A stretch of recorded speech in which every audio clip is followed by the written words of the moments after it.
29 जून के लिए तैयार हो जाइए, दिल्ली से फिर चौंका सकते हैं नीतीश कुमार।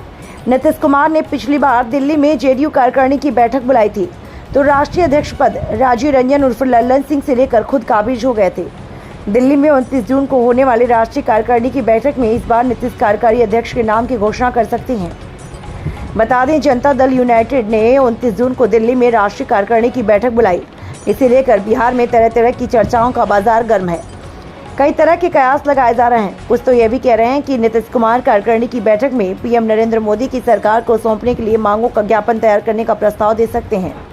कुछ का मानना है कि केंद्रीय मंत्रिमंडल में जेडीयू को कम महत्व वाले विभाग देने से वे खफा हैं। कहने वालों के पास यह भी है कि नीतीश बिहार को विशेष दर्जे का दावा फिर से कर सकते हैं। नीतीश क्या करेंगे यह उनके पहले के फैसलों से सबको पता है।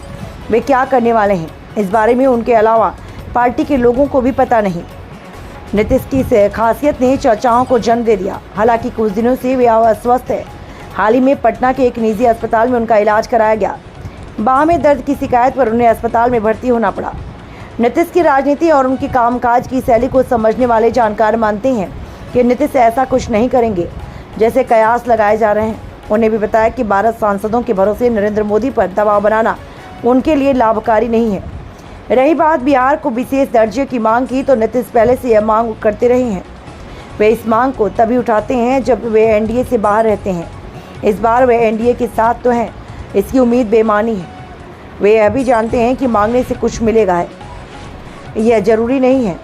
केंद्र सरकार को अगर कुछ देना ही होगा तो वे इस बाबत पीएम से सीधी बात कर सकते हैं, इसलिए कि वे अब सिर्फ एनडीए के महत्वपूर्ण पार्टनर ही नहीं बल्कि बिहार में एनडीए की सरकार भी चला रहे हैं। वहीं कुछ लोग तो यह भी कह रहे हैं कि नीतीश कुमार समय से पहले बिहार विधानसभा का चुनाव कराने का फैसला ले सकते हैं।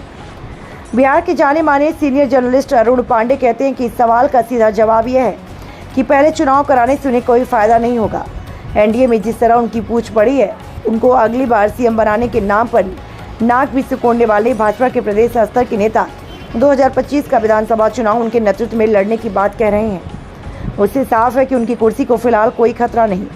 समय से पहले इलेक्शन का लाभ ही उन्हें मिल जाएगा, इसकी कोई गारंटी नहीं। इसलिए कि बेरोजगारों को नौकरी उनकी सरकार ने भले दी है, लेकिन लोगों के दिमाग में बात बैठ गई है कि तेजस्वी यादव ही की पहल से यह संभव हो पाया है। नीतीश के लाख दावे के बावजूद कोई मानने को तैयार नहीं है कि उनकी वजह से बिहार में नौकरियों की बहार आई। इसलिए उन्हें समय से पहले विधानसभा चुनाव कराने पर शायद ही कोई फायदा होगा। वे चाहेंगे जब लोगों को यह भरोसा हो जाए कि नौकरी मिलने में तेजस्वी की कोई भूमिका नहीं है, तभी उन्हें चुनाव से फायदा हो सकता है।